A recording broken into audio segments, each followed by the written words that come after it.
Assalamu alaikum. My name is Shah Khan and I'm a student. First of all, I would like to congratulate Dr. Zak Nayak because not only the Muslims but everyone here is actually proud of you. So basically my question is, recently in the Indian news channel there was a case like the daughter-in-law was raped by her father-in-law and it was a Muslim. So basically the Maulvis gave it like that she has to marry her father-in-law and her husband is no more her husband. Do you have your say on that? The brother again has picked up a very important issue of the media, and people may be aware that a few months back there was a girl by the name of Imrana.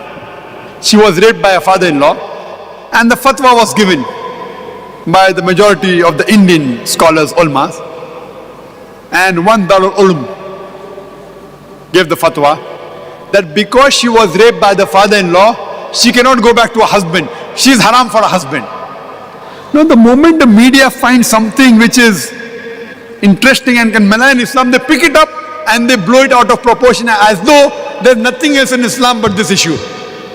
So the Indian press, what they did, most of the channels carried this news, that the ulmas, the shuyukhs, the maulanas of Islam, they say a girl, she is raped by the father-in-law, she's a victim. But what does Islam say? Instead of supporting her, now Islam is telling she cannot go back to her husband. She is haram for the husband. And they use this news and they blew it out of proportion even till this day today. Again, I always say that if you don't know how to answer the media, the people should be trained.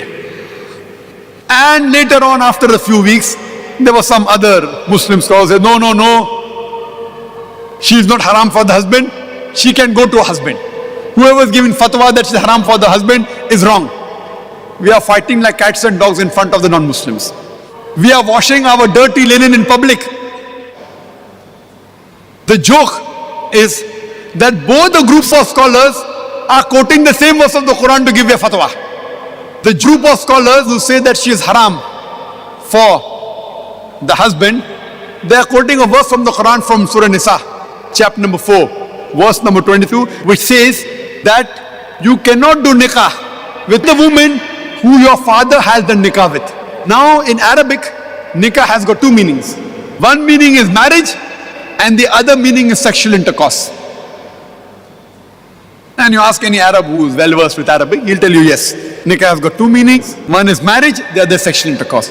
Now this first group of scholars, which are in majority belonging to a group of Darul Ulum, they take the meaning of nikah as sexual intercourse. So if you take the meaning of nikah as sexual intercourse, the verse of the Quran says that you cannot have sexual intercourse with your sister.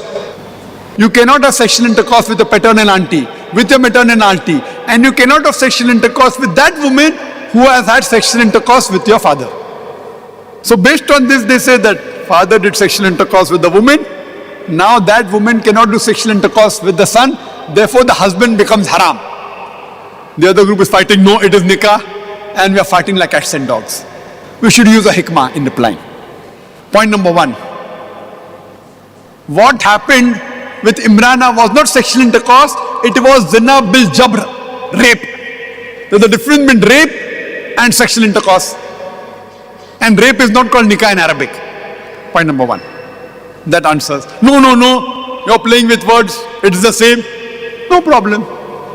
See, as I told you, if someone says something wrong, there's a technique of debating.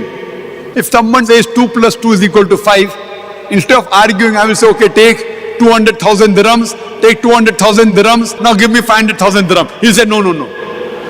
Turn the tables over.